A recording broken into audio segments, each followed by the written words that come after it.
to Heart of Poland, the show where over the last 80 episodes, years of episodes, we've been talking to the artists, the authors, the historians, the thinkers, people doing great and amazing things. And along the way, we've had literally dozens of fascinating episodes about Polish history. Polish history is little understood, sometimes even in Poland. And there's a reason why today we're going to be talking about what I think can be considered Poland's forgotten hero. We've had a question about that from Adam already. But before we begin, guys, I want to draw your attention to thefirstnews.com, the premier place to check out news and views about Poland. And in the description to this film, I have added 3 articles and stories from thefirstnews.com, which I heartily recommend. 3 fascinating stories. If you're into history and you're into Poland, you're going to like them. Number 1, the room where Hitler's life was almost taken in July 1944 by Klaus von Stauffenberg. A moment which could have changed the course of the war, and indeed did change the course of the war. Unfortunately, Hitler survived, or rather fortunately, because there were plenty of voices saying at the time that actually that was a pretty good thing that Hitler stayed, because his chronic mismanagement of the war was actually meaning it was going to end sooner than it would do in capable hands. The room where Stauffenberg placed the bomb that almost got Hitler has been rebuilt for the first time, and now you can go and visit it. It's now in what was Prussia. It's now part of Poland, and you can click on the link below in this film and go and check it out and see exactly how it looked. I was blown away, pardon the pun, because the table, which I thought was this enormous, great, heavy thing, was actually quite small. Just millimeters would have made a difference in history. You can go and see that now, so check out the story. I heartily recommend it. Number 2, have you ever done yoga naked, or at least with certain intimate parts of your clothing off? Well, Slavic Gymnastics, an ancient form, an ancient practice bearing some similarity to yoga, is making a comeback. And you can check out thefirstnews.com and the article below to check out Slavic Gymnastics. Apparently, you can do it if you're a man as well, but it's not taking off popularity. So you can see pictures of it as well. And story number 3, a Polish football fan has gone to historic heights to I think I could say get a good view of his favourite football team despite COVID-19. In fact, he couldn't have socially distanced himself anymore. You can check out all 3 of those stories by clicking on the links below and visiting thefirstnews.com. The Polish soldier fights for the freedom of all nations, but he dies only for Poland. If you'd fought not 1 war, not 2 wars, not 3 wars, but more wars, if you'd leveled yourself up to the point where you were achieving essentially the highest possible military rank you could, if you'd made war and the fighting of war and the business of war and the logistics of war your life's work, at the end, if you'd survived multiple wars and all those experiences and retired, how would you expect to be treated? You'd probably expect to be getting the respect of your nation, prestige, thanks for a life's work, a comfortable military pension. Well, for the hero we're going to talk about today, he got none of those things. Stanisław Maczek, General Stanisław Maczek, is Poland's forgotten hero, the subject of today's video. And I'm ashamed to say, as someone who I think has a pretty high interest in Polish history, that I don't really know very much about him.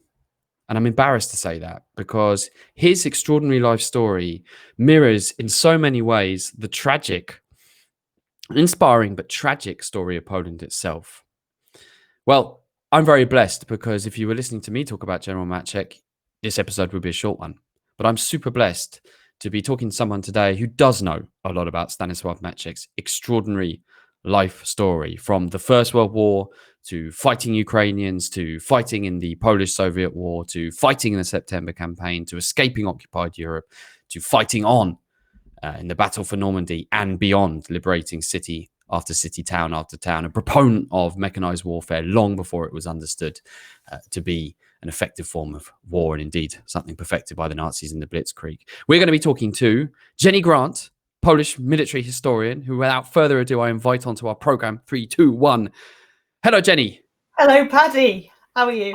I've followed you on Twitter for some time, and I've been amazed by this weirdly strange photos that you seem to get from who knows where, showing Poles at war, but also Poles relaxing and resting. Polish military history, and particularly Stanisław Maczek and the 1st Armoured Division of the Poles, is your life's work, fascination, interest? Currently fascination, hoping to make it life's work, hoping to pick up a PhD in September, but I've been doing sort of in-depth reading about it, and as you say, sort of trying to engage in Twitter and trying to sort of just raise the profile of the Polish presence in the Second World War, which isn't as well known as it should be. It was part of the sort of landscape of wartime Britain, particularly up in Scotland, where the bulk of the Polish troops were. But that has since vanished to a degree. And if you ask people today in Britain, they'll be able to mention Squadron 303, they'll be able to mention Battle of Britain, fighter squadrons. They will have no idea of the scope of the sort of Polish armed forces, and particularly not Maczek's division, which was so crucial to the sort of defining event of the Second World War from a sort of British history perspective. The sort of Normandy campaign's sweep eastwards towards Germany is the subject of infinite number of books, but the Poles don't play a huge part, and most people wouldn't sort of recognise that they were even there. My Twitter campaign has been loading photographs from the Imperial War Museum, and this history is there, it's accessible, but it's I think not as well known as it could be. Well, I'm going to start with that conversation, which is, I think, something that people don't understand, which is, it's not that it is obviously that the Polish contribution to the Second World War in so many theatres is not understood, but it's also that this is maybe sound a bit brutal, the Second World War is, how important is it from your point of view to the average British person now? If you think about the dialogue and the conversation we have, and we're talking at a time where the statue of Churchill is getting boarded up, so there's a lot of interest in history, but isn't it really just in the declining and fading interest in the Second World War overall? I think I would argue that actually there's increasing interest. I think when we're talking about sort of understanding of history in the Second World War, we're operating at numerous levels. So you've got obviously your academic experts, you've got your sort of military history enthusiasts, and then you've got sort of the general public based on what they learnt at school, and then sort of access to media and films and so forth. I don't think the interest in the Second World War is declining at all. What I do think is declining is, and this is kind of where the opportunity comes in. If you ask people, certainly on Twitter that I've engaged with, their grandmother married a Pole, or their aunt married a Pole, or Australians met them at Tobruk. In that sense, that memory is passing. So it's there, but it's folk memory at sort of grandparent level. So I think there is increasing acknowledgement now. I think we still, I don't know in Poland, I suspect it's very similar, see the Second World War through the prism of national history.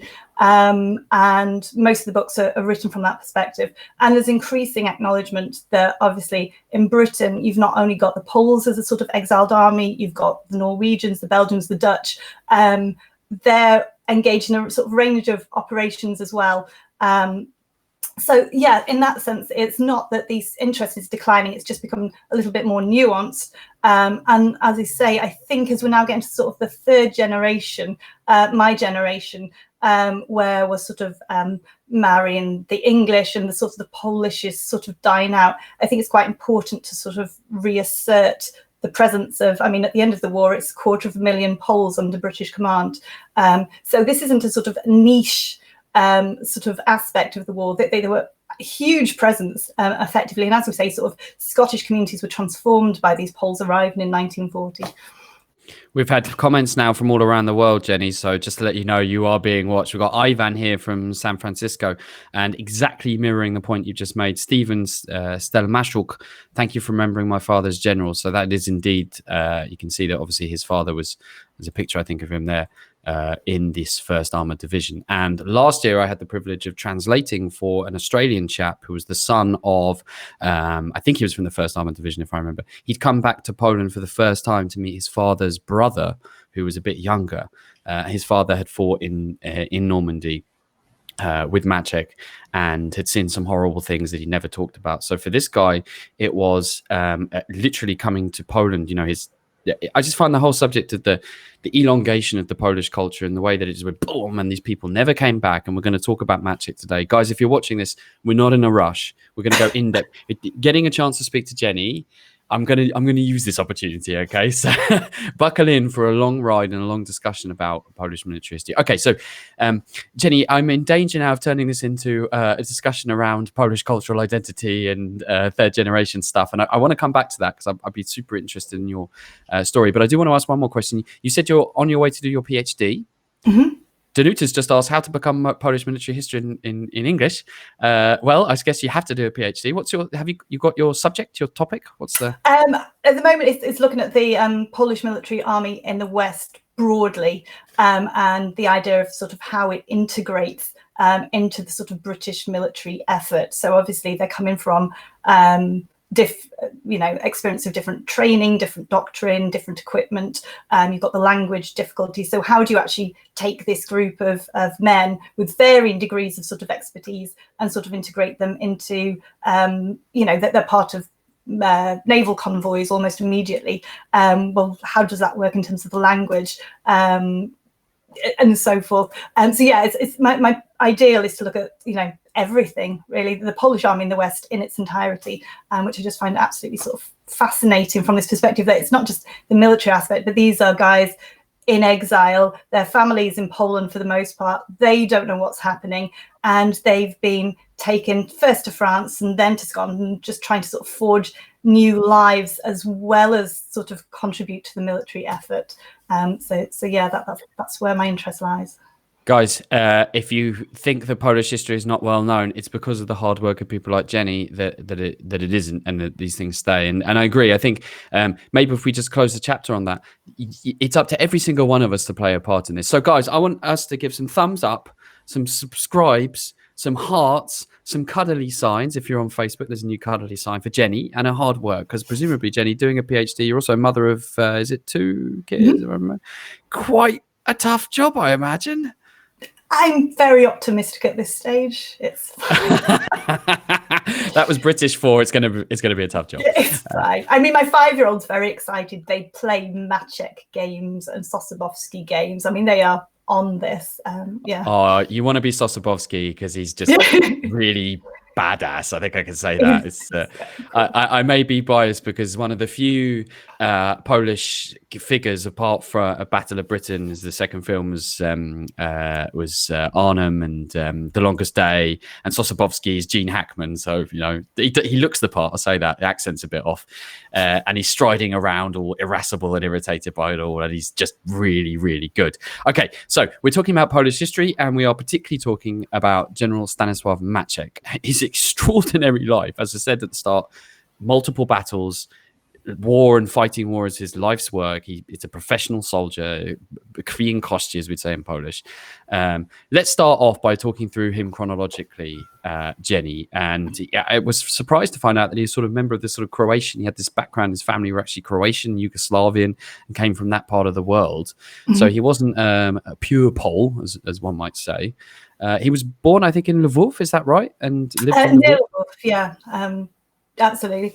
So yeah, he's born in Galicia, in sort of partitioned Poland, and then he's obviously he attends university at Lvov. He's interested in philology, so he's particularly taken by the sort of 16th, 17th century philosopher. He's studying sort of Polish literature, language, and it looks like he's going to go down a sort of more academic route. And then he's summoned back to conscripted into the Austro-Hungarian Empire. When the war breaks out. And I read that he sorry to interrupt, I read that he almost joined Pilsudski's legions, but didn't quite make it. Yeah, so he's part of the Rifles Association, but he's sort of conscripted before he can sort of join the legions proper, and then sort of finds himself in the Alps on the Italian front. But yeah, as you say, his paternal grandfather's Croatian. He meets quite a lot of Croatians when he's serving in the Tyrolean regiment, because obviously this is all part of this empire, which includes multiple nationalities. And yeah, once he's in the Tyrolean regiment, he's the only Polish officer. The Austro-Hungarian Empire, the army's fascinating because you've got all these nationalities. The regiments are based around sort of nationality and language. So you've got this sort of core of sort of German instructions. But yes, and the actual empire begins to break down through the war as these sort of nationalities that are brought together sort of reassert their sort of national identity. It's a mishmash, I think, would probably be the best description. You had a couple of fascinating stories, which I didn't see in my research around Maczek when he becomes a captain, I think, or a major, if and he's using cannons to make avalanches come flying down mountains to cover and suffocate the enemy's troops. That sounds extraordinary. Yes, I'm all apologies to those who love the Western Front, but these guys are on the top of mountains doing ski training and learning how to use sort of cannons to trigger avalanches. And the actual sort of the fighting on this front is absolutely intense. So he's there for the first couple of years, and then sort of moves down towards more the he's involved in the sort of battles of the Isonzo River, which is just static warfare. It's just a sort of slog. There's 11 battles here. So he's obviously becomes sort of appreciative of, he gets his first taste of command, finds he's very good at this. But you can also see what happens when you end up with this static warfare, and he becomes a sort of great admirer of mobility, and he analyzes what's going wrong with the actual sort of command and leadership. And this is, as the war ends, Poland is, if you don't mind moving on to sort of post-war Poland, obviously there's Poland is sort of recreated, reborn at the end of the war, but it needs to kind of fight and to find its own borders. So then you get the sort of the Polish-Ukrainian War, and then the Polish-Soviet War. So this idea that he manages to complete his degree while he's injured during the war, but he never returns to that. I think the war changes him very much. He loses 3 of his brothers between sort of 1914 and 1920, including his twin brother. And Poland has been reborn. There's this country to serve, and he has these skills. And Lvov is under almost immediate attack when the war ends. So he sort of volunteers his service, and that's it. He's committed to the war from that point on. Just the sheer violence of that experience would be enough. I mean, the First World War was absolutely horrific. And again, it's just not a subject that's well understood. We think we're very Western centric. But then obviously, as Churchill said himself, the War of the Giants is over and the War of the Pygmies has begun, and is very, very brutal. And I'm so fascinated that he's already in 1919 thinking about almost like a proto-blitzkrieg style approach to movement cover, firepower, and he's using these tachankas, which we'll see later on used in 1920 and 1921 to get. They're plugging Maczek's troops in wherever the line isn't being held. What's the fighting like? Is it very mobile or quite static in the Polish-Ukrainian war? I mean, where Maczek's involved, it's pretty mobile. So I mean, as you say, he's sort of being used to come in. He's sort of a big fan of sort of hand grenades, so sort of these shock attacks with grenades, and then sort of taking prisoners to then sort of interrogate. He's also become a fan of armored vehicles. So they're basically armoring anything they can. So you've got armored sledges where you're effectively just slapping metal on. So armored sledges, armored trains, which is effectively a train where you find extra metal. So there's very little sophistication. He has his first experience with tanks in this phase as well. He's not that persuaded by them. He sees that they sort of scare the Cossacks, and he can see the sort of psychological effect. But once he's in a tank, this is when you do not have sort of radio communications, and he's sort of sealed in this box, and he sort of loses that ability to actually direct the movements of his men. So he's that's kind of his only experience of tanks until we move through to sort of 1938, when he's sort of put in charge of the motorized cavalry brigade. Between that, his sort of interwar career is focused much more on sort of commanding the infantry. Yeah, so he's not really making massive jumps in his military doctrine between the First and the Second World War, but it gets to 38. He takes over these Black Devils, I think they're called. Am I right? They're called the Black Devils once they encounter the Germans. Yeah. Well, let's talk then about that. So war breaks out in September 1939. Relatively short but vicious battle takes place. Talk to us really about what happens then in September 39, Jenny, and what happens to Stanisław Maczek. So his brigade is under strength at the beginning of the war. They're supposed to have received sort of Vickers-based tanks that haven't really come through, the ones that have a sort of second hand.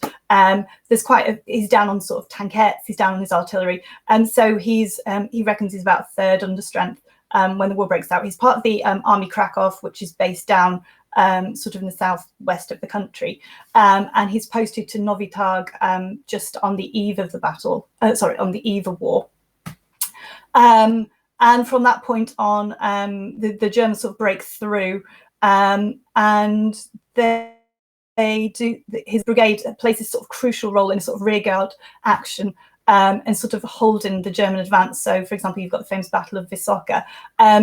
The Germans have all this sort of power in the sort of panzer divisions, but they're trying to come through mountain passes, which obviously allow one tank at a time. So actually, he's able to use his sort of anti-tank guns to sort of slow that down.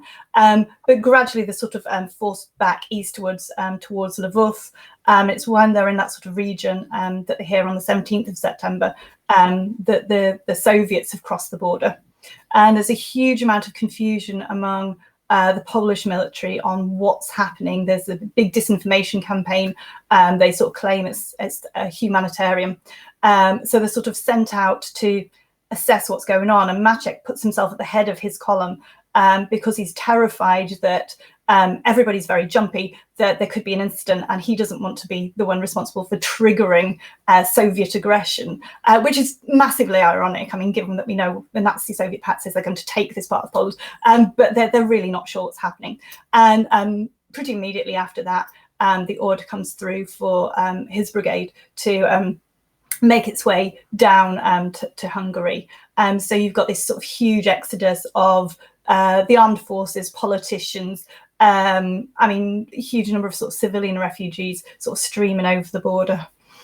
So this is the campaign where Maczek starts to see the vital importance of the tank and how the German blitzkrieg relies on tanks moving far ahead of the infantry, and just the sheer speed of the attack being so overwhelming that a static defense of the type that the Poles had really just can't cope with the volume, the velocity of the fighting. Yeah, I mean, Poland, they spend a higher proportion of their GDP on their army, but it's still a relatively poor country. So I think Germany actually spends more on its armored division than Poland does on its entire army. Maczek's brigade is the only motorized brigade in the war, in Poland at the time. So it's really got a lot to compete with. But it's quite interesting. You then see the Poles, as you say, they've experienced German armor, both in Poland and then in France. They get to England, they're able to sort of compare English equipment to the Germans, say, it's not quite there yet, but it will be soon. So you've got this sort of wealth of experience sort of being built up through this. But yes, they at this point, they sort of stream over the border with orders to then sort of regroup in France and to sort of continue the war from that point. Jenny, it must have been absolutely heartbreaking for him to have to do this around Lvov, the city he's fought to defend, the city that he spent his childhood in, including with his family who he'd lost in the First World War. Is General Maczek someone with this sort of strength of personality, that he's got this determination to carry on? Do we have any evidence for how this affected him emotionally, and this particularly emotional thing that he has to do, which is leave Poland? I think one of the nicest parts of the memoirs, the saddest part of his memoirs, is when he's traveling in September 39. Can't quite remember where he's traveling to, but it's sort of towards Lvov, and he's got time to actually reflect on all of this. And he's talking about the number of times that they've taken this road to go to Zakopane for family holidays. And at this point, he doesn't know where his wife is or his children are. And it's very much, that Poland is lost in this sense. One of the key things with Maczek, though, that I find is that he has this absolute sort of core of assurance. So his men refer to him as Batsa, shepherd. And I think the key there is not that a shepherd just sort of stands in a field watching his sheep, but that he leads them from pasture to pasture in safety. And he's got this absolute sort of core sense of duty. So, he's there right at the front in September 39. he sort of meets up with his family, goes over to France. He's then over in Brittany, and he's sort of creating this army. He's put in charge of the sort of the training of all these, not just the Polish troops, but all of these civilians that have come through. So there's massive amounts of uncertainty on how many, the resources that they have, the training that's available, where the war goes next. All of this while knowing that they have family back home. And then the same to England. So he's just somebody who is able to carry his men through from crisis to crisis and all these new areas. And he's just got this absolute sort of core of self-assurance. And certainly that sort of comes through his memoirs. He reflects deeply. I mean, as you say, you know, when he's fought over Lvov, it's his homeland, his hometown, and then he sort of sees it being lost and has to. But when he's later sort of in France in 44, he's reflecting on ground that they have trodden. So, you know, the Somme where the Germans came over in 1940, and they're now sort of passing through it. It's talking about sort of the Poles liberate Abbeville, which obviously is where the British and the French make an agreement in 39 that they will not come to Poland's assistance. So all of the time he's making these sort of these parallels through history. It's very much a sense of, you know, where the fates will take us. And in France, he's fighting. I mean, there are so many weird parallels into his story. And in France, he's fighting. In Normandy, he fights against German units that he fought against in 1939 at the absolute beginning of the war, which is just extraordinary. Think about that, meeting each other for the second time on the battlefield. What happens in France then? The French campaign sees Blitzkrieg happen as well. Maczek has this relatively ill-prepared, under-equipped unit. How much fighting does his unit see before they have to escape France? Yeah, so I mean, the French episodes are really not positive for the Poles. There's a sort of assumption that because Poland's been defeated, that's on the Polish soldiers, that's on the Polish officers. So what can we learn from them? There is a big debate on how much the information they're giving on Blitzkrieg is taken seriously by the sort of French high command. But yeah, they're sort of posted over to Brittany. You've got sort of thousands of men gathering there. So as I say, you've got your sort of the army that's escaped. You've got your civilians, and then you've got sort of Polish emigres who live in France.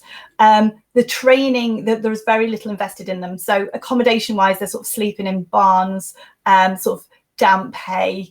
Their training is minimal. So he's doing his very best to sort of create the core of a new armoured division. And so it's sort of hiving off all the cavalry and drivers that come through. But in terms of, they have no ammunition to train with. He's talking about they're doing training. A big stick is for heavy machine guns and a smaller stick is for light machine guns. And part of the problem is that he's there lobbying hard for there to be a Polish armoured division created, and it's been sort of thrust aside repeatedly. And then when it comes to May, and it's they suddenly want this sort of the Polish help, and they sort of basically open the doors to a warehouse, and it's a little bit like the Harry Potter room of requirement with all of the equipment and the tanks and the uniforms and supplies that they could have been making use of. And he's saying, you know, those months have been lost. You know, I haven't been able to train my men, and they're wanting them to go into action within sort of weeks. And it's like, well, you need months to actually learn how to operate tanks as a unit. So yeah, they're in action pretty early on. Their sort of main battle, for example, is Montbard. There's a big sort of debate with the sort of Polish command, because obviously it makes sense. It's clear that sort of France is on the ropes. France is going to fall, and it's, do we get as many men out now, or do we run the risk of Poland looking like it was responsible for contributing to the fall of France? Maczek doesn't seem to have got the memo that France is defeated. So, for example, at Montbard, they sort of do this sort of storm attack. They come in at night. They've got grenades. They terrify the Germans. They actually take prisoners. But obviously, if you look at the overall picture of what's happening in France, this is completely futile. So then they sort of make the decision. They've run out of fuel, for example. So it's a little bit like the sort of Polish Air Force in September 39. You've got the willing pilots, but the actual infrastructure and the supply of getting men into planes and those planes being fueled and fixed breaks down completely. You have a similar thing with the tanks, so they're not able to refuel. So they consolidate their fuel. They sort of, and then sort of eventually they have to abandon their vehicles and sort of destroy them, and then make their way on foot through south to unoccupied France, and then onwards. So they all sort of cluster around sort of Marseille.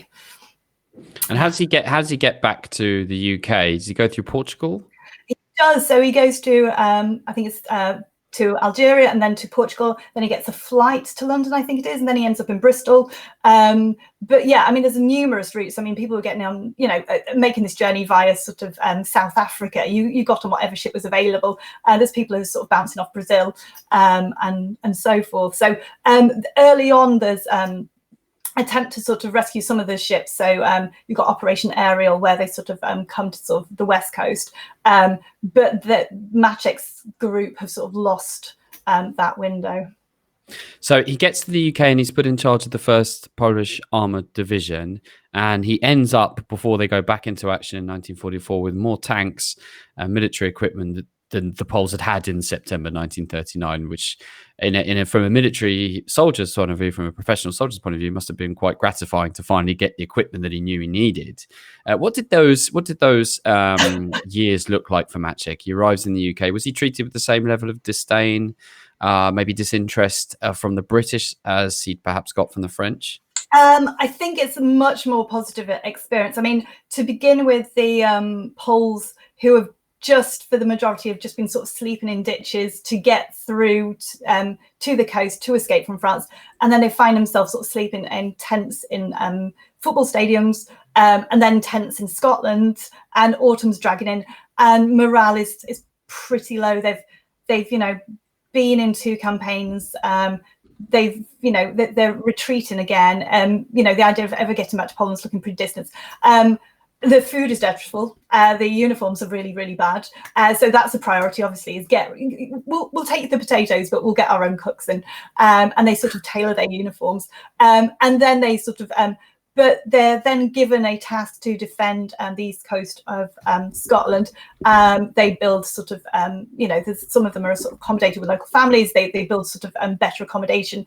And although, and then they, as you say, they're given equipment, and certainly once America joins, there's far more sort of equipment available. So they end up sort of, beginning to train with these little sort of cheniettes, and then it's sort of anything that sort of emerges. So they've got Matildas and Crusaders and so forth, until they actually get their hands on the sort of the Shermans and the Cromwells towards the end of it.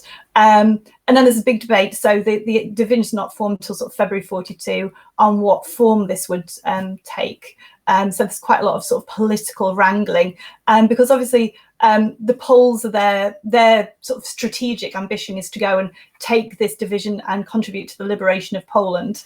They want to be seen to be, the phrase is, Poland fights for its freedom, it does not beg for it.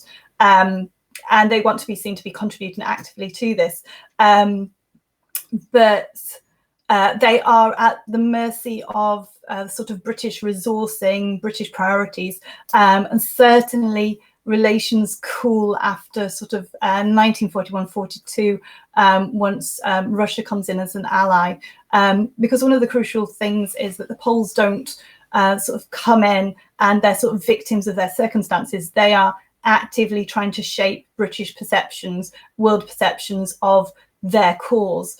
So you get a huge number of books written about the many, many ways the Poles are contributing, and a sort of appeal for the British to sort of honour their sacrifice. You've got quite a lot of books trying to trying to explain Polish history to an audience that would be unfamiliar with it.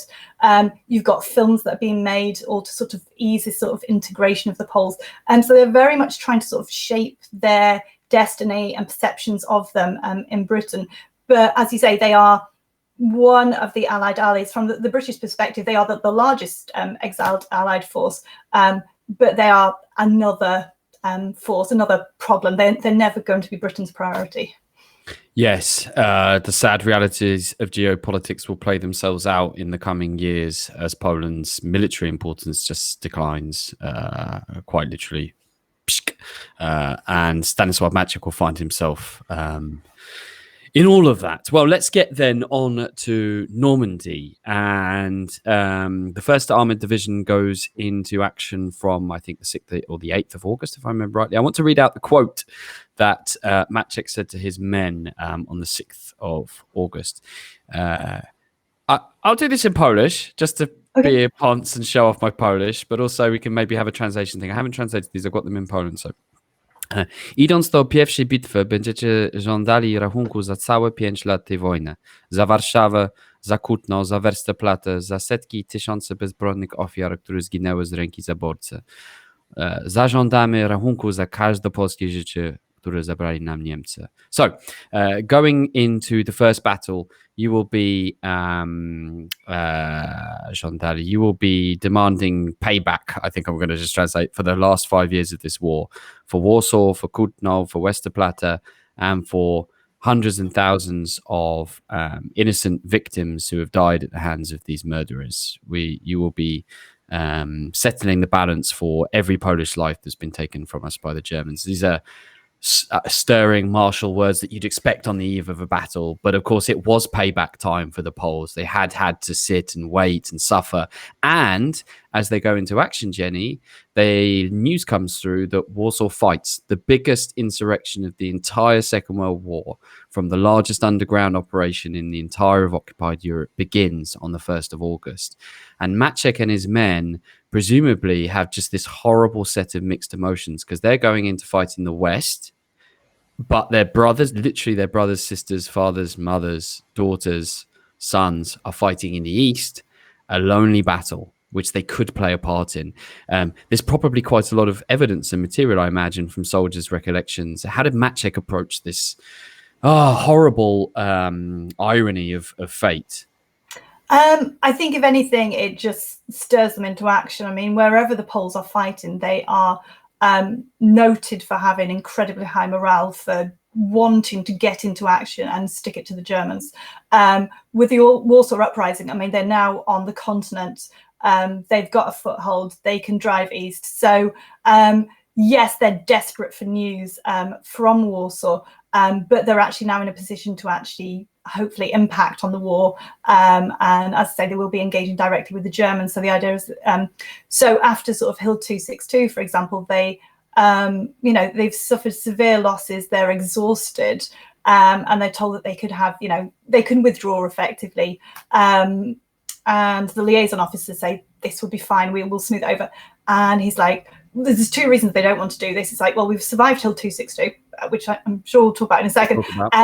And that was probably as hard as this is going to get. And now it's relatively easy laurels. And do we want the Canadians, the British, taking those when they belong to us? But the second of all was, how could we sit here and relax in the French autumn when our brothers and sisters are fighting in the sewers of Warsaw? So it was an extra motivational factor. Well, we talked about Sosabowski, but we'll have to keep that because, of course, those were soldiers who could perhaps have played a part, but Maczek's on the ground and there's no changing that. So you talked about Hill 262. Let's go exactly to that battle, because Maczek and the 1st Polish Armoured Division play a crucial role in the final breakout from Normandy, the absolutely huge battle, the Battle of the Falaise Gap. What happened there? Why were the Poles thrown in? Because this was, if they had failed, then tens of thousands of German soldiers would have made it out of Normandy to carry on the fight. Yeah, so after sort of totalized tractable, the Poles are effectively the easternmost unit. So the Germans have sort of received slightly contradictory orders on whether to hold their ground, whether to withdraw, and the Allies see this opportunity to cut off the entire 7th Army. So you have the Americans sort of advancing south and scooping around, and then you've got the British and the Canadians and the Poles coming from the sort of the north and downwards. So the Poles, as I say, just happened to be in this position towards the east. So Monty gives the order for the Poles to seize these 2 strategic places. So you've got Chambois, where they end up, they sort of seize the town, and then so they sort of meet up with the Americans. And then you've also got the Hill 262. So a lot of as I say, the Germans are in full retreat by this point. they're taking sort of staff cars, troop lorries, horse-drawn guns, and they're heading eastwards. And both Maczek and Monte sort of see, look at this map. I mean, Maczek's big thing. He gets very excited by contour lines, bless him. And he sees that there's this one route heading eastwards between these two hills, which is Montormel, which he calls, he says it looks a little bit like, we'd imagine sort of a cartoon femur or a sort of caveman's mace, or machuga. So he basically sees that actually if they manage to seize that position, then they can fire everything down on this road. And obviously it's a relatively narrow road, and they can basically stop that that retreat, and all these sort of thousands of men and their equipment from regrouping towards the Seine, which is exactly what happens. So they seize Chambois, and then he basically divides his division into these two battle groups, and then sort of sends the easternmost to take Hill 262. And one of the crucial elements is this is done without any support. They cause such damage on the first day, and that the amount of sort of smoke that is thrown up from the sort of burning vehicles and material prevents real sort of air support.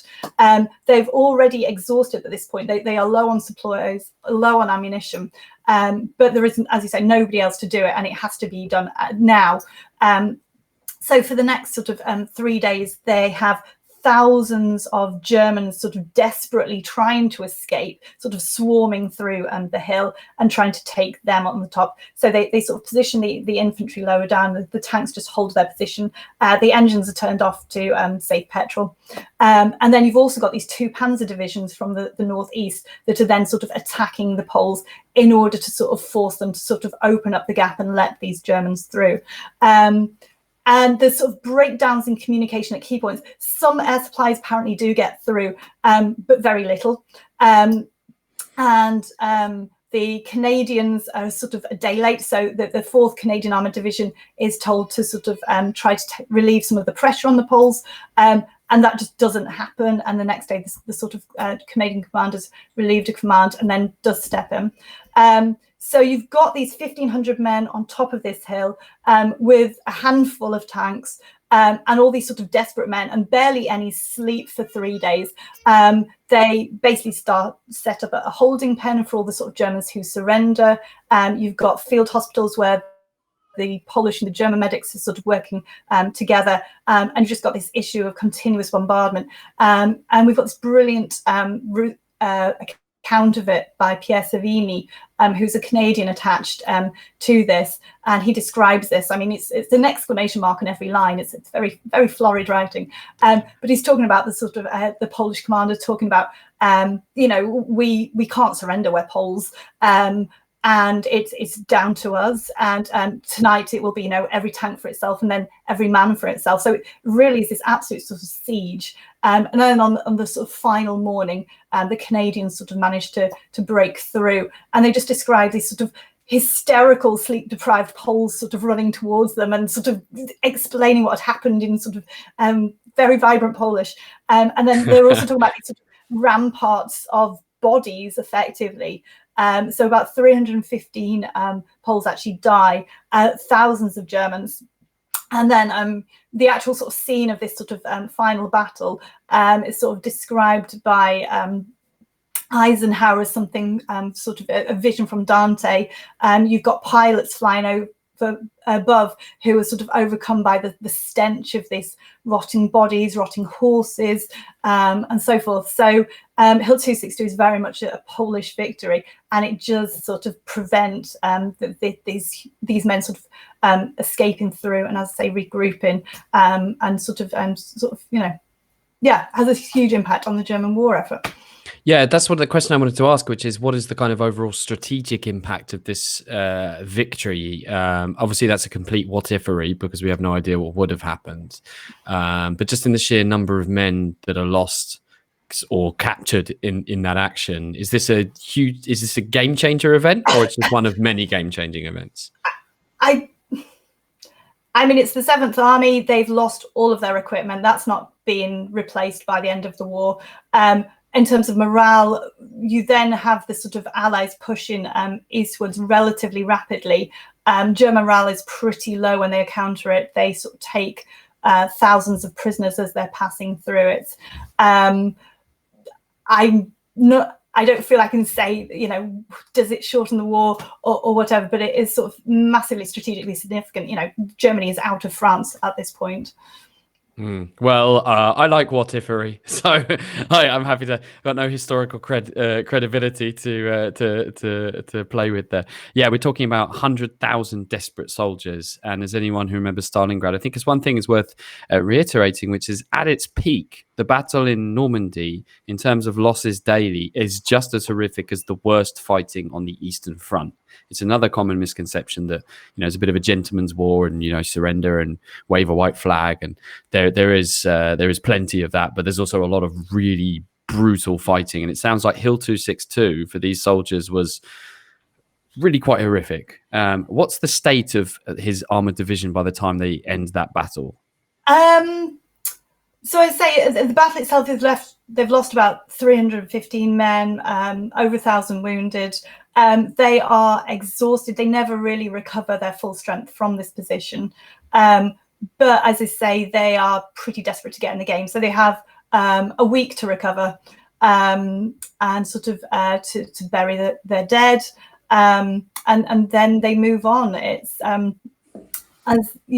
very much and then Maczek, the next chapter on, talks about is there a more beautiful world in military terminology than pursuit?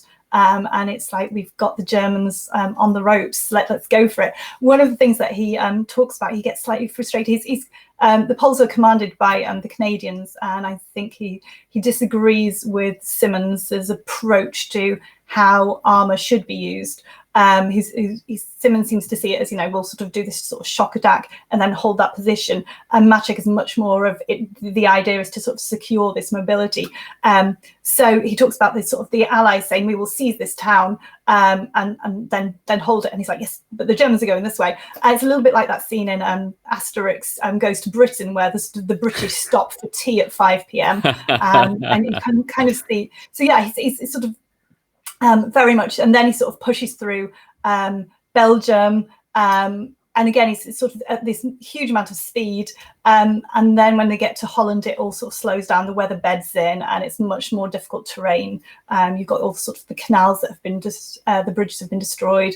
It's much more exposed, and the infantry really suffer because you can't really dig into the mud. So yeah, it sort of slows down until he sort of gets to Breda, which is where they then winter. And this is a Dutch town taken without a single civilian being killed. Quite a remarkable feat. Yeah, so it was envisaged. I mean, Breda's this major city. It's got medieval fortifications. It's got this huge anti-tank ditch that sort of runs from the north down to the sort of southwest. And it was envisaged that the Allies effectively managed to sort of bypass it in their advance, but it needs liberating, clearly. But they envisaged this to sort of involve sort of 4 divisions, artillery support, aerial support, and Maczek actually, he's effectively manages to get to the east of the city, is then sort of in a position to actually, that he then sort of splits his force, and then they sort of attack from the east and then from the sort of the west, and are actually able to sort of drive the Germans out within a day effectively, and then sort of seize this. So Breda is incredibly grateful that they have been spared this destruction, this beautiful medieval city. And then sort of relations between the Poles and the Dutch sort of really intensify, because that's then where the Polish division sort of winters. So you get lots of friendships, marriages. All of the division are made honorary citizens of Breda. And crucially, it's where Maczek chooses to be buried, along with the sort of men that had died fighting for it. Well, one thing I've constantly been amazed by is the way the Dutch remember the soldiers who fought for their liberation, the way they greeted them in 1944, and then the way they've gone on today and will do for centuries to come to remember those soldiers. There's a Maczek museum. I don't know if you've been, Jenny, but I'm planning to make that a stop on my trip the next time I go. I think it's just been launched, so obviously coronavirus excluding would have been rather difficult for you to get there. So we can now give a huge shout out, and I want to ask everybody watching if you can give a thumb up and a heart, please, for the people of Holland for taking the time and the effort to remember that. Now, the tactical success at Breda takes place just a few days after the news comes through that Warsaw has finally surrendered after 63 days. And I want to read you now a letter from Maczek to the soldiers of the Home Army, or a little quote from that. And again, because I'm showing off a little bit, so I'm going to have to just tell you what's in it in Polish first. Koledzy, obrońcy Warszawy, w 60. dniu waszej walki nie chcemy ruszać sentymentalnych słów. Pamiętajcie jednak, że za każdy pocisk skierowany przeciwko wam i Warszawie opowiadamy 1000 pocisków. Że zdobędziemy się na najwyższy trud i najwyższy wysiłek, abyśmy mogli jak najprędzej połączyć nasze ręce na niezdobytych gruzach Warszawę. This is quite an emotional quote, I must say.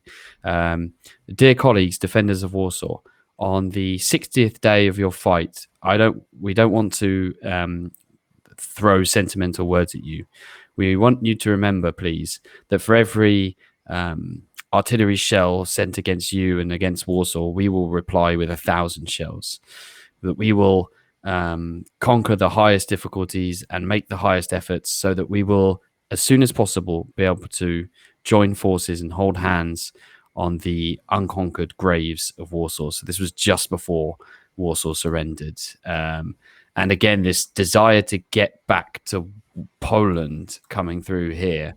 How does the news of the capitulation of Warsaw, this just extraordinary I think it's sort of, at the time they've got time to reflect on it as well, and then it's going to be caught up soon with the news about Yalta and so forth. So this winter is incredibly hard for the Poles.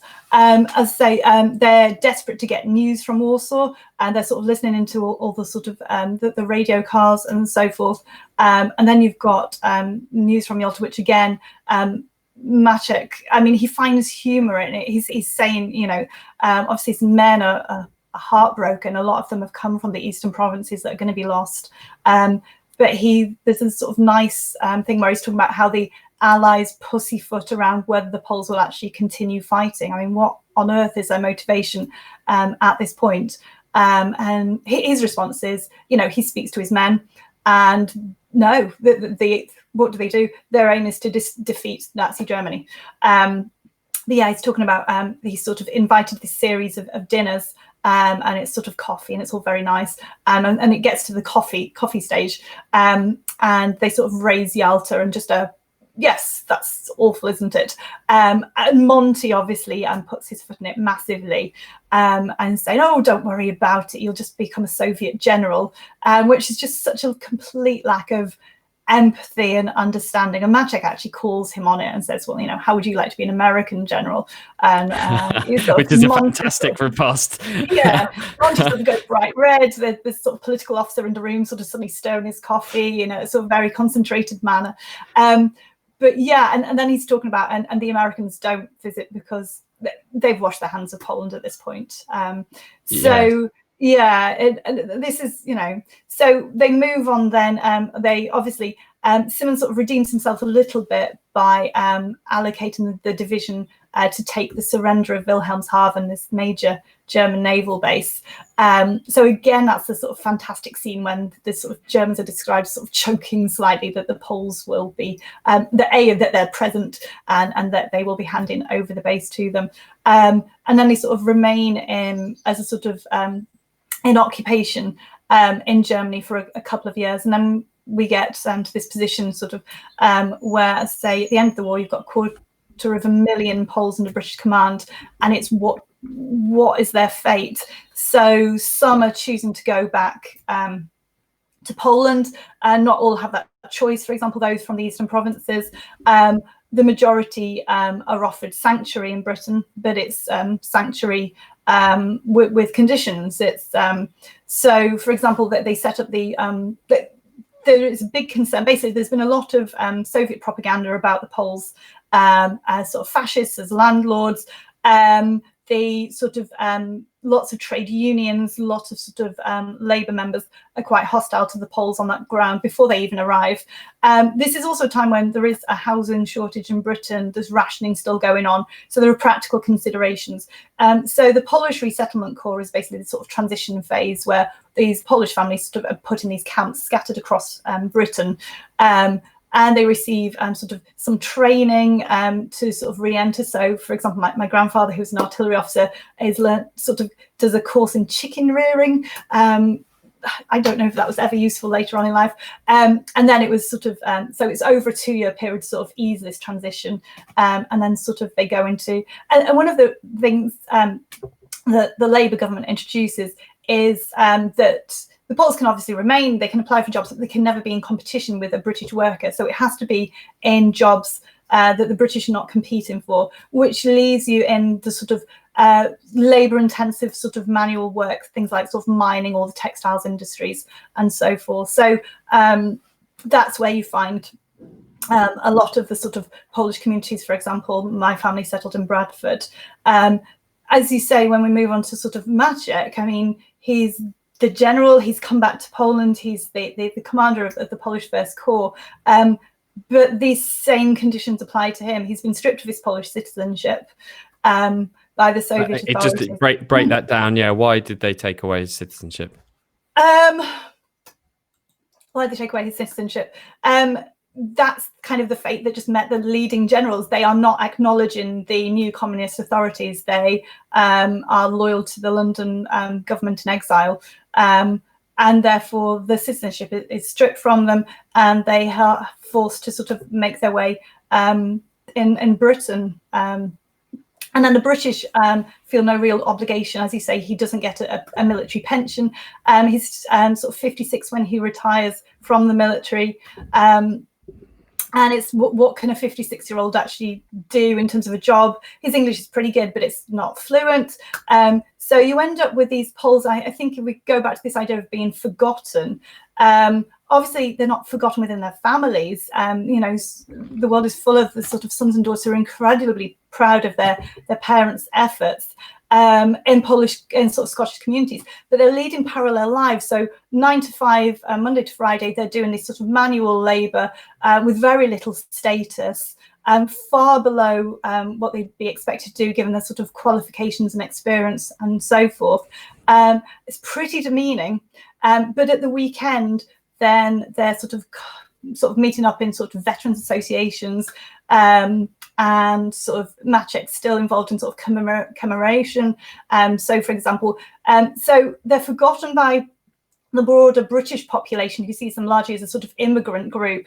They don't know very much about their military contribution. And you get sort of pockets of remembrance, I think is how I would see it. So you've got the veterans associations, you've got the towns in Europe that have been liberated that remember them. So Breda, Ypres, for example. So 1964, Maczek visits Ypres, which the Polish Armoured Division had liberated. And there's a plaque unveiled to the Poles, and he attends the last post ceremony at the Menin Gate. So they're leading these sort of parallel lives, one where the sort of status and experience is sort of acknowledged and respected, you know, Pangenal and so forth, and one where they're Stan or Jan. I mean, Kosciuszki writes wonderfully about, he's working in a laundry in Devon, and he's just, Jan, get on with this, and so forth. And it's, you know, this guy who was sort of commander at Hill 262.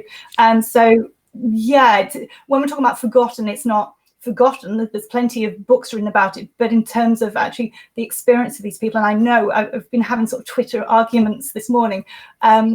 People say, well, we're not forgotten. Well, no, in Poland, I don't think they were really acknowledged till we get to the sort of late 70s, late 80s. In Britain, it's really not something that's sort of mentioned at all. And I was saying that even within sort of the Polish sort of emigre community, you've got the groups that came over from the sort of Anders Army that don't really know about the sort of the Scottish presence or the Maczek element, and vice versa. So yeah, I think we're really still in need of an appreciation of the scale of Polish operations, both within sort of the Polish community, now we're down to third generation, and just to get a sort of fuller sense of how these exiled allies sort of contribute to the Second World War. Now, that was an amazingly detailed answer. We've had a comment from Tad here that Maczek's men also liberated a camp, Oberlangen, where there were 1,700 women from the AK. But we'll pause that just because I want to talk about something which you surprised me with on Twitter, Jenny. As I say, I'll follow you with great interest. You mentioned there's a common misconception that Poles weren't invited to the VE Day celebrations. Yeah. And that's just become so repeated that I had no idea that that's actually not true. What's the real story? Well, the VED celebrations themselves, there's the end of the war comes relatively suddenly with the surrender of Germany, and there is no real time to produce some massive official ceremony. So although there's a sort of procession by politicians, I think to Westminster Abbey, most of the celebrations are spontaneous. So anybody can join in. So this is where we sort of see all the street parties, but there is absolutely no official line on the polls or anything, and there is no real official take on VE Day. What you do have is the following year, in July 1946, you have a Victory in Europe parade. And this makes far more sense because obviously in 1945, most of the troops that have been fighting and defeated Germany are still on the continent. So 1946 is a chance to sort of take stock. And then you've got, everybody who's ever contributed. Russia doesn't send a representative, Yugoslavia.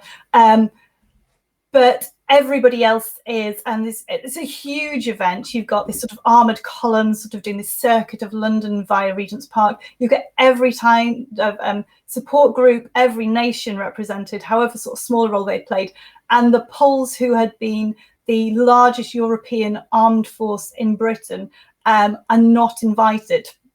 A few airmen are invited, and late in the day, the commander-in-chief is invited, but the bulk of the Poles are not. And the reason being that in July 1945, when Labour comes in, it's also at the time of the Potsdam Conference, and the British government transfers its recognition of the legal authority for Poland from the London-based government in exile to the Warsaw-based government.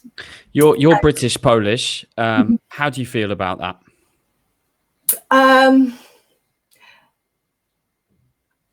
Honestly, I'm a little bit torn. I can absolutely see both sides on this. On the one hand, it's massively insulting to these Poles who, the sort of for our freedom and yours, who had continued fighting when they had nothing to fight for.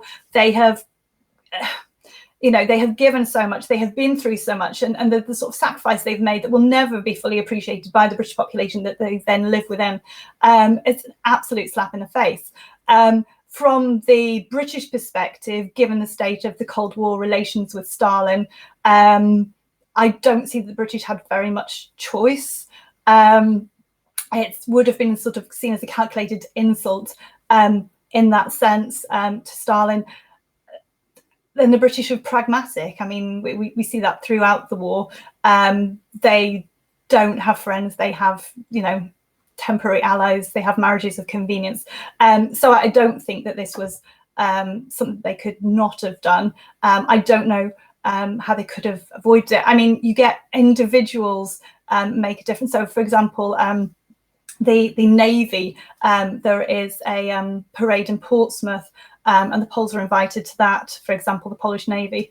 And then later on, you get sort of individual events. So I've got a photograph I've shared of my grandfather leading the sort of Remembrance Day parade in Bradford, but this is sort of late 50s.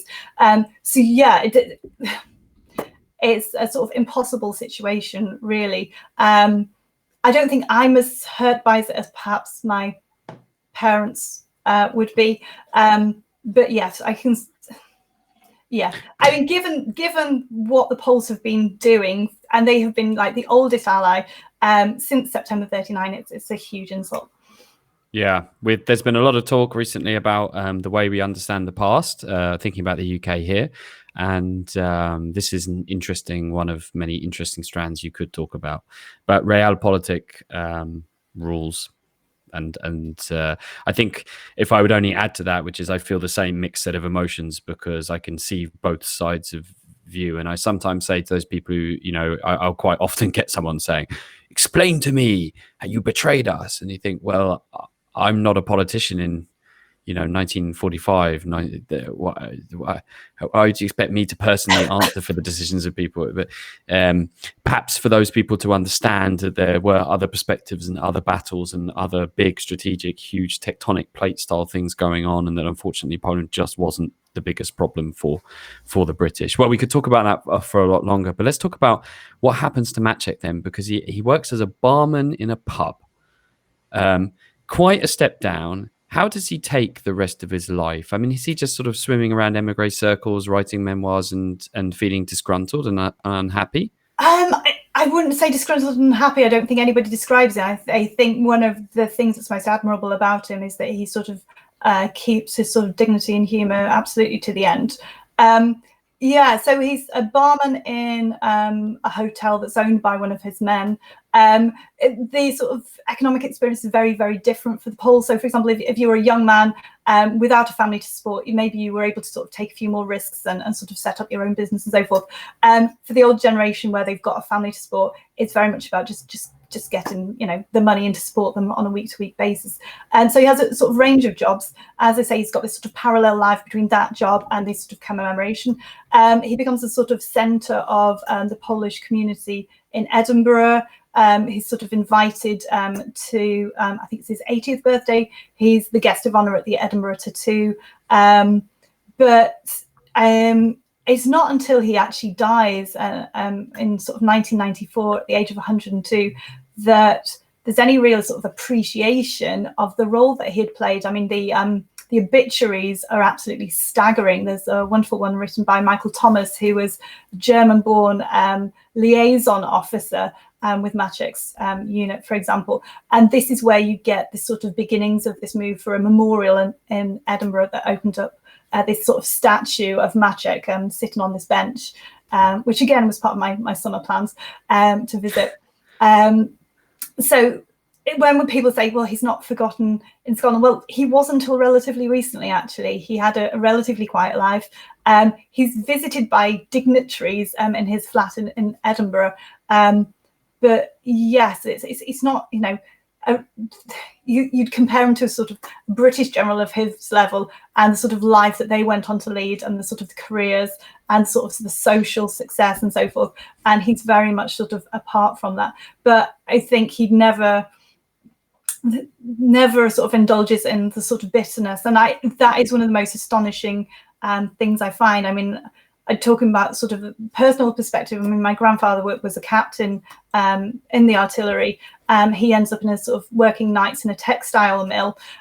He's tall, upright chap, and he's he probably dies sooner than he should have in his 60s.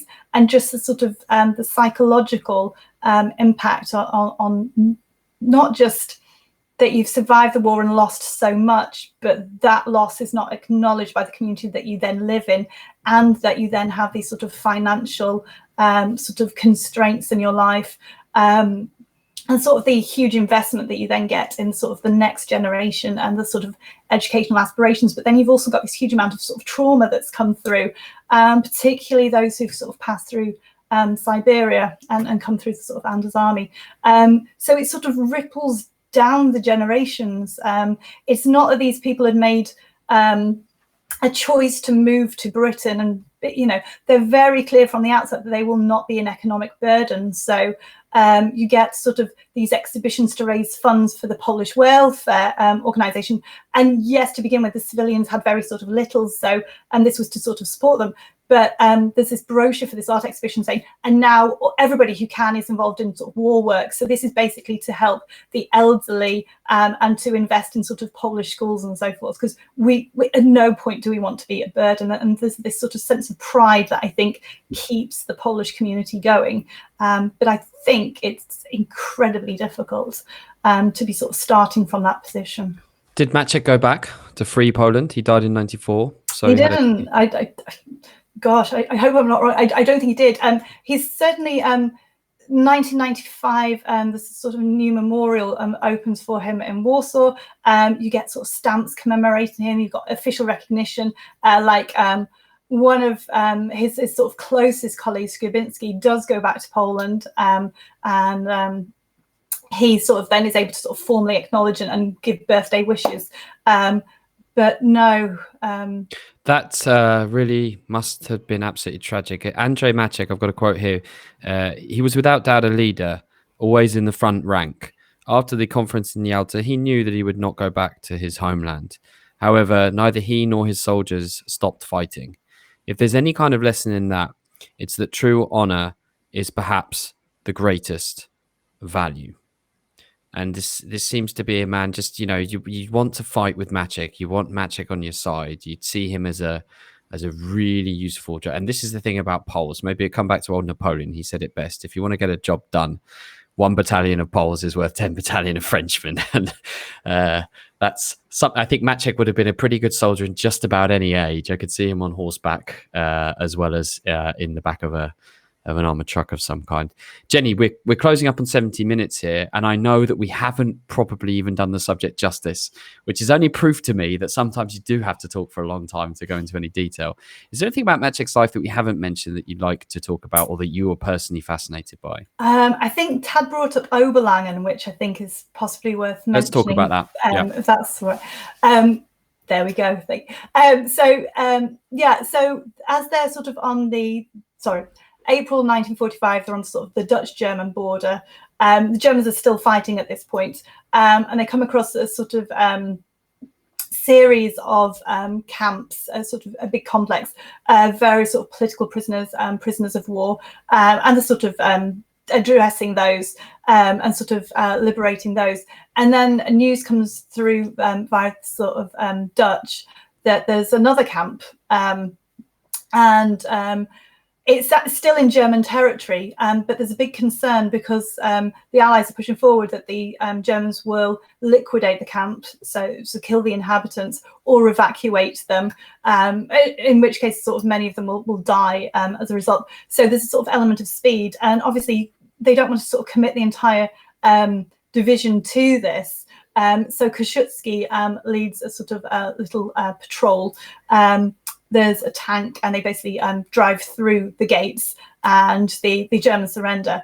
And it's full of women, and it's Polish women, and it's Polish women who are absolutely delighted that they have been liberated by the Poles. And these are women who had fought in the Home Army, so they're sort of between sort of 17 and 30. There's about 1,700 of them, and there's been 7 children born while they've been in this camp.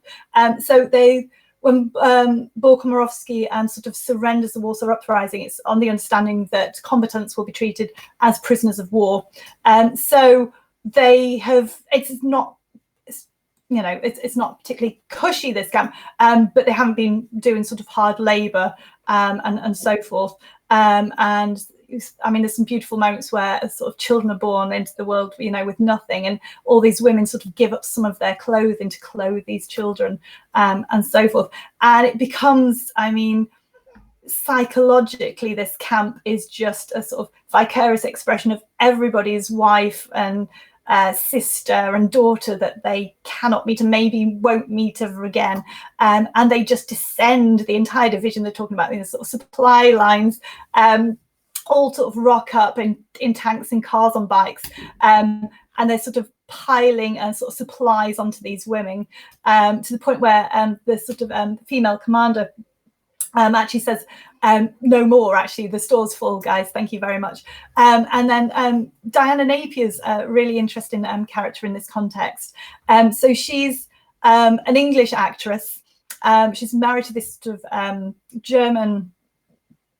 Austrian sort of tenor, and she sort of volunteers for war work attached to the first aid nursing yeomanry, and she comes to she volunteers to support the Poles. She's approached to support the Poles. She speaks German, so they think that will be quite useful. So she spends some time in Scotland with them, and then she's actually present at Oberlangen, so we get her account of it as well. And one of the things, she carries her sort of Elizabeth Arden makeup case everywhere. So even though she's in sort of, barely liberated Germany, she's looking glorious. And there's all these sort of women asking her and sort of, to help out with makeup. She says they're still completely feminine. They say, look at the state of my body. This diet is no good for anybody. So they're, the women that are ill are then taken to sort of Dutch hospitals and then sort of make their way back home. So, and you do get some sort of reunions of family members. But yeah, just the joy of this division in liberating this camp of Polish women, that they can actually sort of make this difference, and then just sort of all this sort of love and just sort of pity and so forth. It just surrounds them in this sort of bubble, and this is kind of then where they sort of build this around this region is where they sort of build this sort of Maczkov town, which is because obviously when they're liberating these camps, there's huge numbers of sort of displaced Poles as well, so they sort of create this sort of little sort of Polish territory, and it becomes known as Maczkov on the area. Well, thank you, Jenny, and Tad, thank you for mentioning that, because there's so many other stories we could have told. We're coming up in 75 minutes, though, Jenny, so I think it's time for you to have a cup of tea, because that's probably the British part of you, and it's definitely time for me to have a green tea. Jenny, thank you so much for sharing the story of General Maczek and his men. This video will now sit on YouTube and thefirstnews.com and the First News social media for decades to come, and I hope it will be of interest to the great-grandchildren and the great-great-grandchildren of those many tens of thousands of soldiers, so that their story is not forgotten. And who knows, maybe a few memorials will be built along the way. Jenny, thank you so much for joining us. I'm so happy we spent this time together. We've got a comment here from Gregory. Apparently Maczek is more known in the UK than in his homeland Poland, the same as Ossosabowski. So yeah, I would say that's true. And actually, guys, just to let you know, I sometimes do talks in schools, and I talk about various Polish figures from the Second World War, and the children don't often know who I'm talking about. Maybe they're just too scared to put their hand up, but let's just say that there seem to be a number of them that don't get that education, so it's not just outside. But we talked enough about being forgotten. Thank you, Jenny Grant, says Tad. Lovely to see you again. Very nice. I like it as well. You've been absolutely brilliant, Jenny. Maybe we can meet again in the future and talk about some other aspects of Polish military history, because God knows there's a lot to talk about, with much more tragedy and heroism as well. So thank you, Jenny, for joining us. Thank you.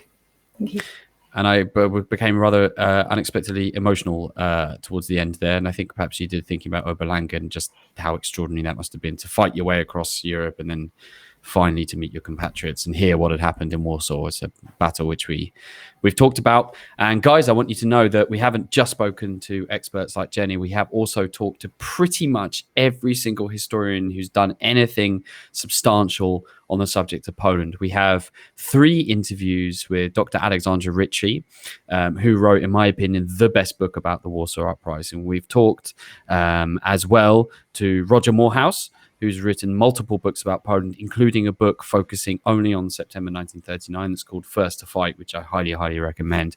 There's more to come from Jenny. We know that because she's doing her PhD, so maybe there'll be books in the future we can come back to. I'd love to have a chat with Norman Davies, quite a hard man to get hold of, so if anyone knows Norman, you let me know.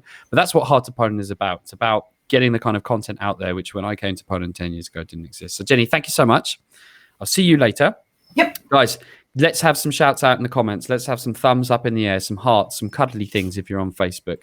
Make sure you subscribe to the First News channel wherever you find it. You can check out the 3 history or interesting stories I told you about at the start of this film. The first one was that the room where Hitler was almost killed by Count von Stauffenberg has been recreated to minute detail. You can go there and visit it. It's now in Poland, what was Prussia. Click on the link below this story. Number 2, the ancient art of Slavic gymnastics, which is yoga with a couple of things missing, if all I can say is that, is making a comeback. You can check that out. And number 3, the Polish soldier who's gone to historic heights. The Polish football fan who's gone to historic heights to watch his favorite club. Those are 3 other stories. So if you're interested in the subject, you can also find out lots of other stories about history and Polish history on thefirstnews.com. I also highly recommend the discussions I've had on Polish history. I haven't even mentioned all the other cool things that we've done, including multiple episodes about Witold Pilecki, Poland's greatest hero, in my opinion. We went with Witold Pilecki's nephew to the very room in the very house where Witold Pilecki voluntarily gave himself up to be captured and sent to Auschwitz. Another epic journey, little understood, global ramifications, an extraordinary story.